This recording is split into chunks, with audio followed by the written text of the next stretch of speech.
Morning, everybody. We're going to be talking about designing integrated experiential cases to prepare students for real-world practice using AI today.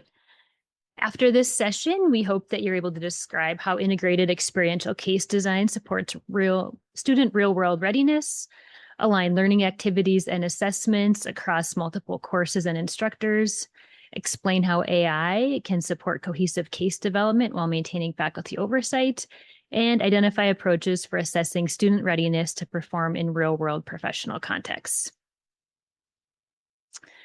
This is it's kind of a lengthy bio here, it looks like, but the essence of it is that the three of us work in the School of Pharmacy in the pharmacy program, and we wanted to try to coordinate across different areas of expertise. So my colleague, Dr. Jeannie Frenzel, works in the skills laboratory where students learn hands-on skills to become a pharmacist.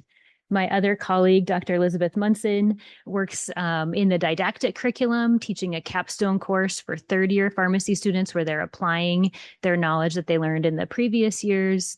And then I work primarily in experiential education, where our students go out on rotations throughout the whole fourth year. So making sure that those are good learning experiences for our students. And then we all precept students in the fourth year. So trying to design courses across multiple areas of expertise. So we know that students generally know our material, but sometimes they struggle applying it in unpredictable situations. They're really good at learning the black and white of pharmacy, but sometimes struggle when they get to the real world and there's more gray patient cases. Students succeed individually, but can sometimes struggle collaborating with others.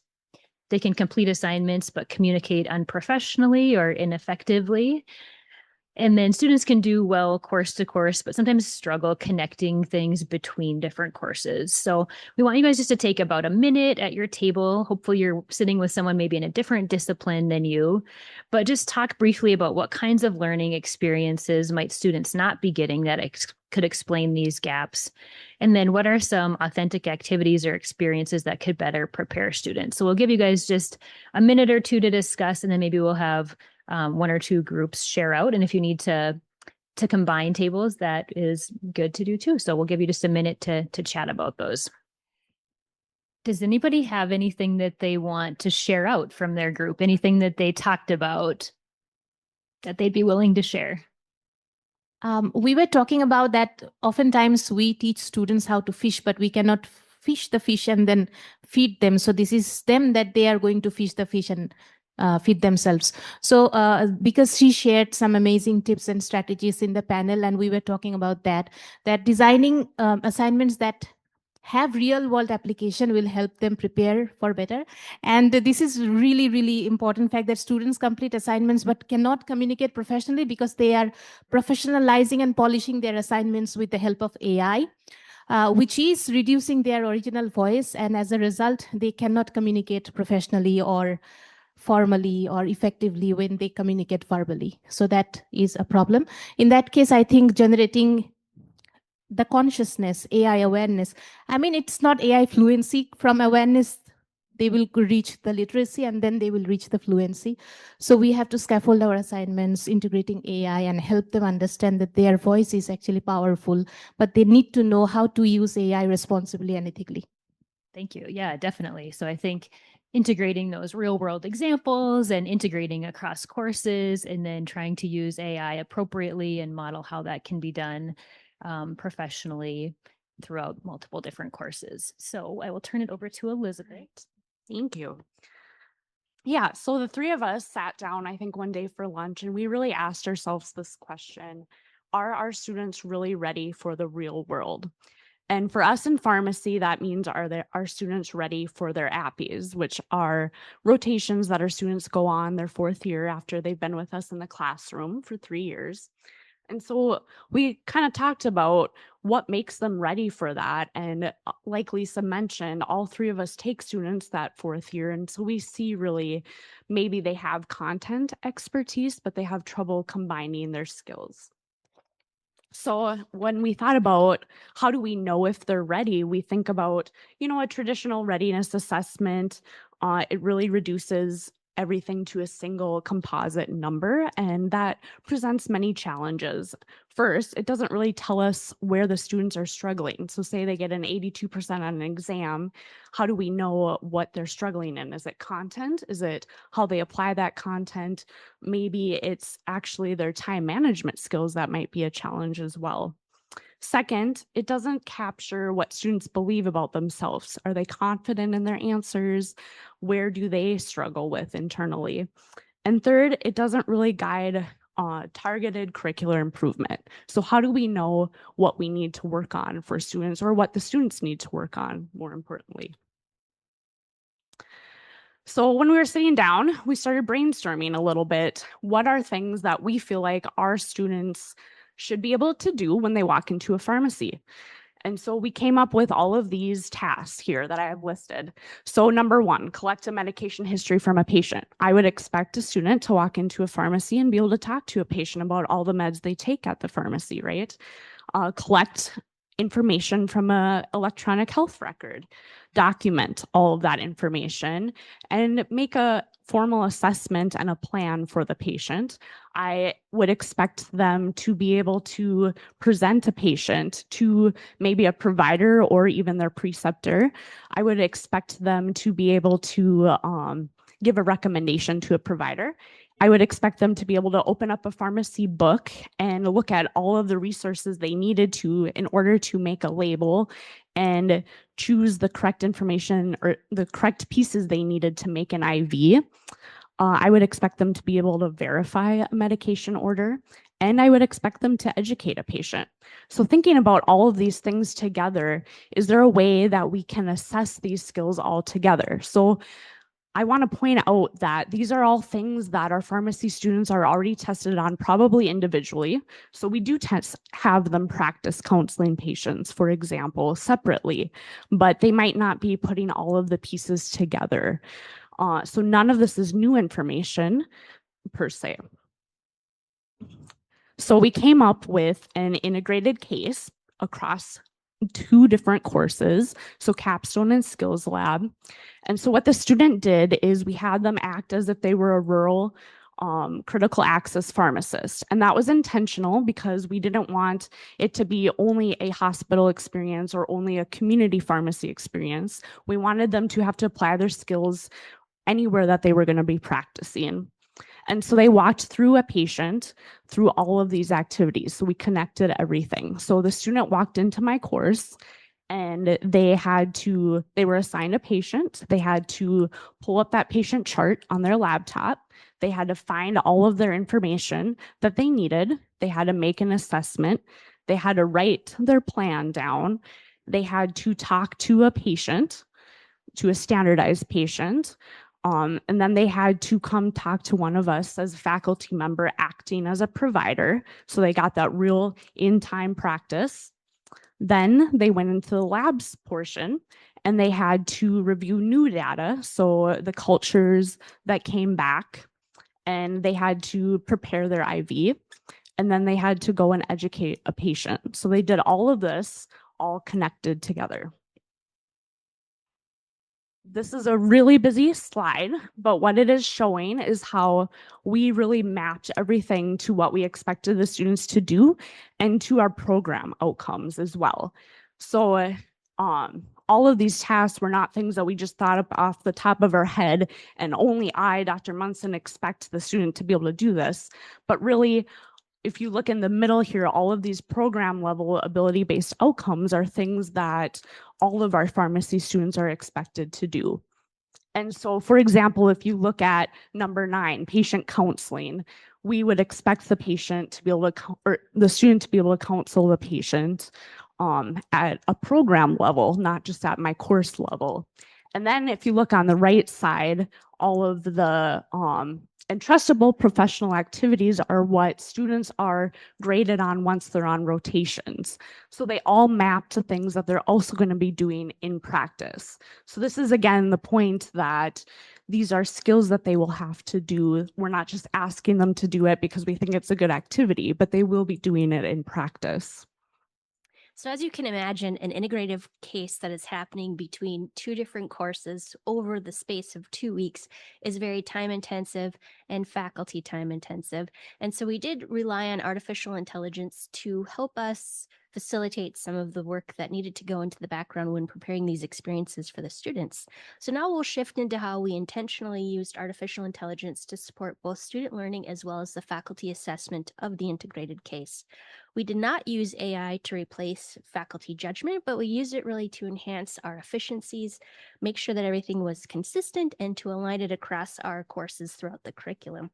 So AI supported us in several key areas by mapping activities to ensure alignment across our courses, creating cases and rubrics and grading guides and assessment language that the faculty could refine and then further tailor to our expectations, and developing standardized patients and simulation materials.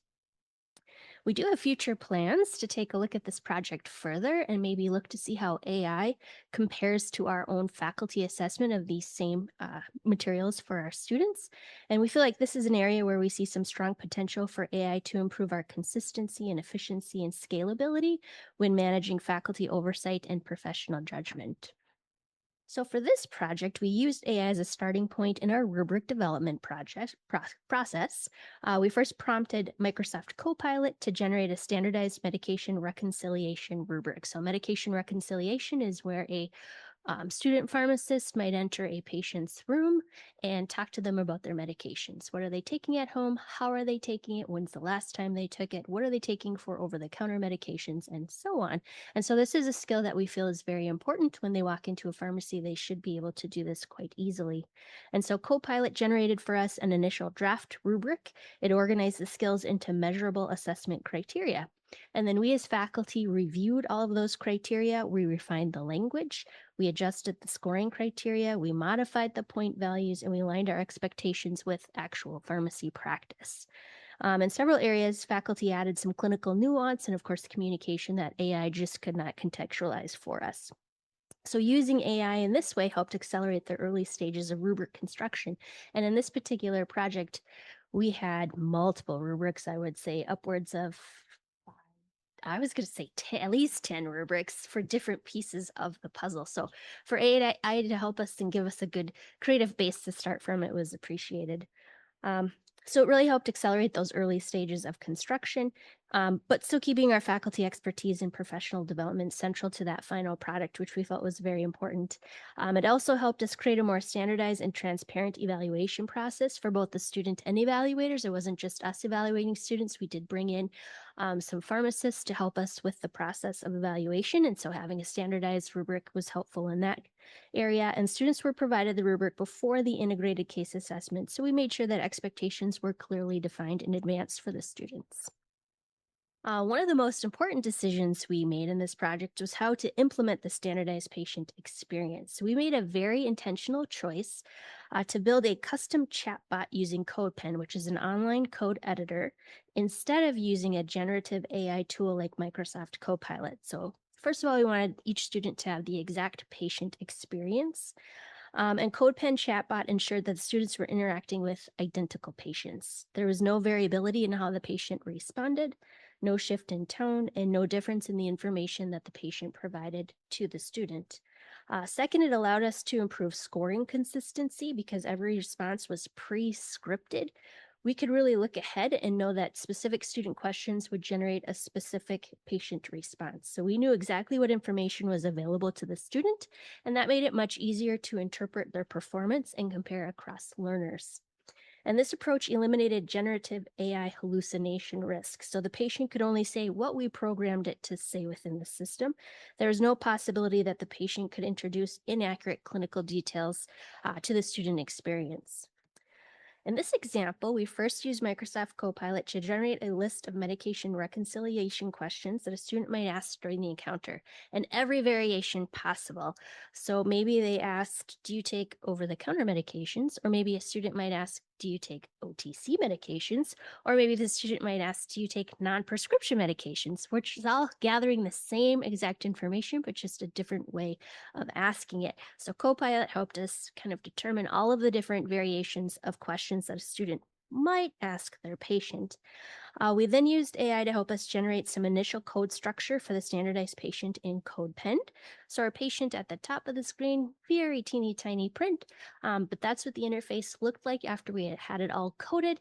And it was kind of a type to text experience for the students. So they might introduce themselves and say, "Hi, my name is Jeannie. I'm here from the pharmacy. I'd like to talk to you about your medications today." And if we did really good coding in the background, the student was able to interact with the patient very easily through all of those conversations.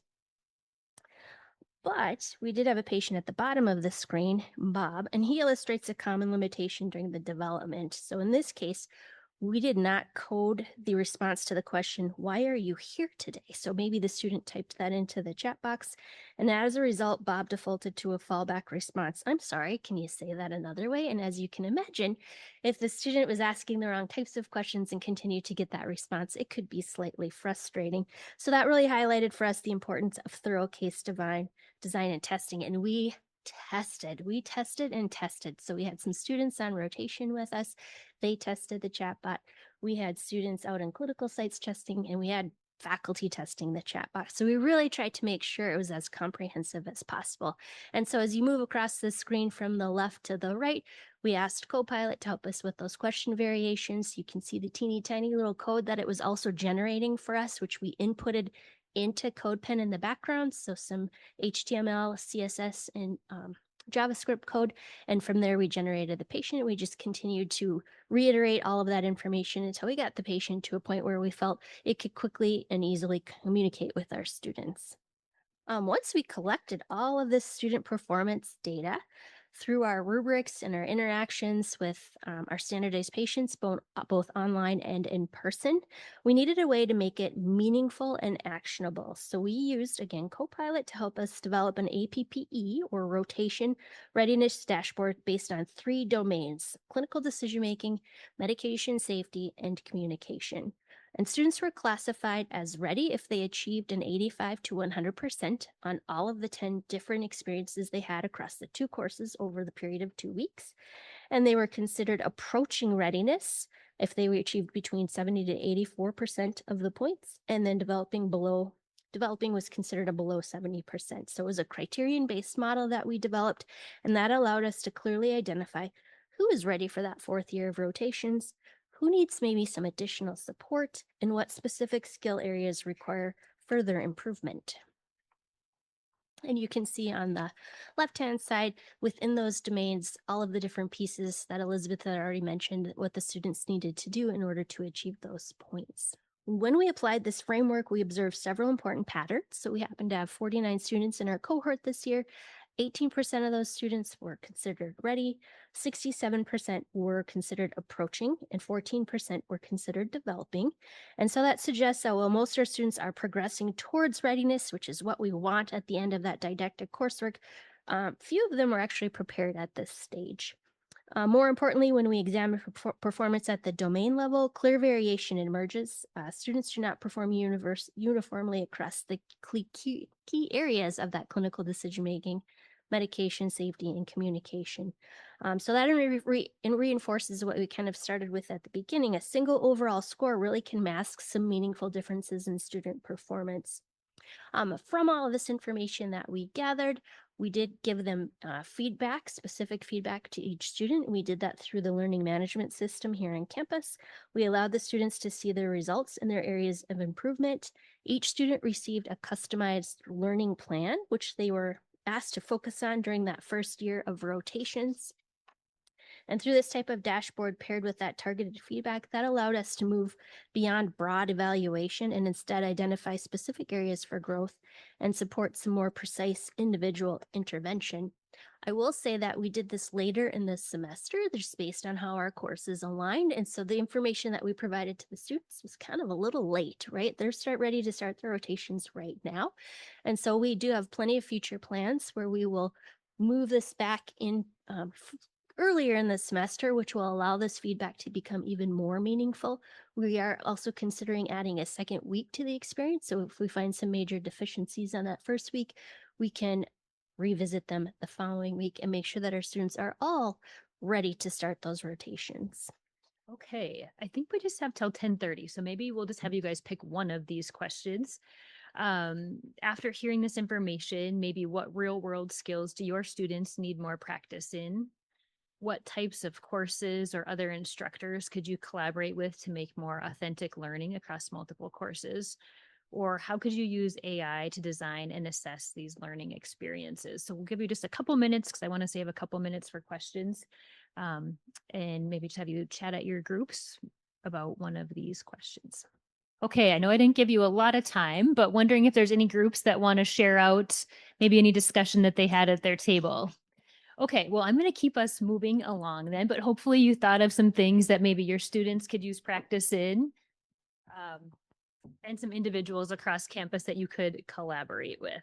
So our takeaways are just that integrated learning experiences can better simulate real world readiness. So that's why we tried to combine the different courses and make sure that there was an authentic learning experience.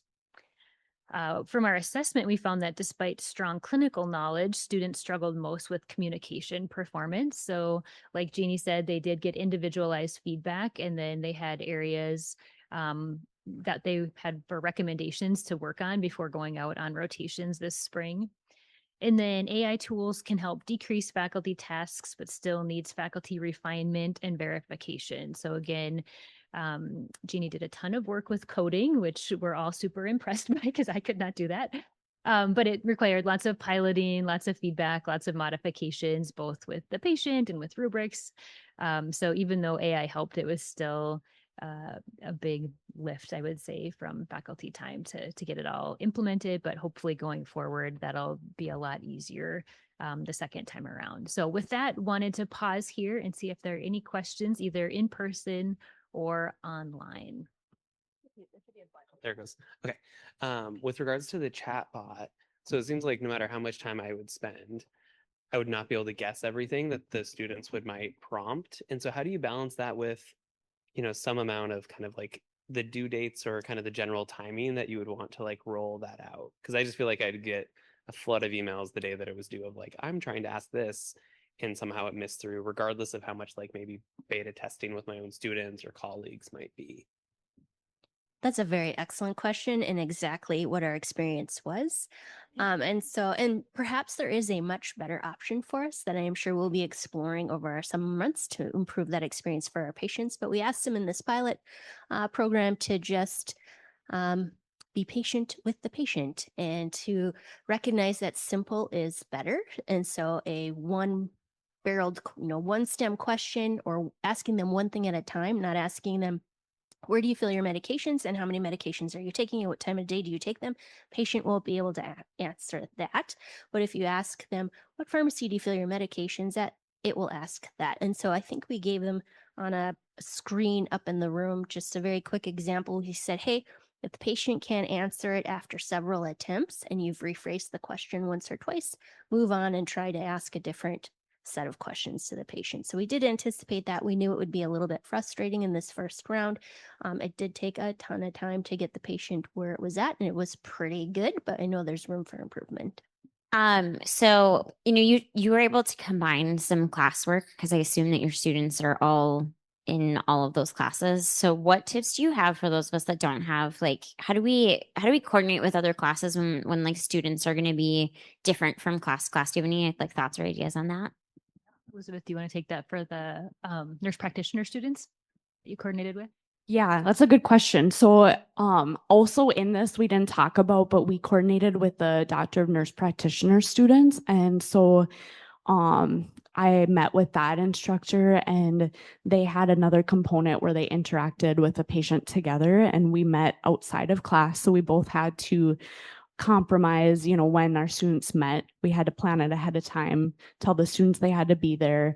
And that was really well received by students. They really enjoyed interacting with someone that isn't normally in their classes. So it definitely took more planning, but I think it was well worth it. All right. Thank you, guys.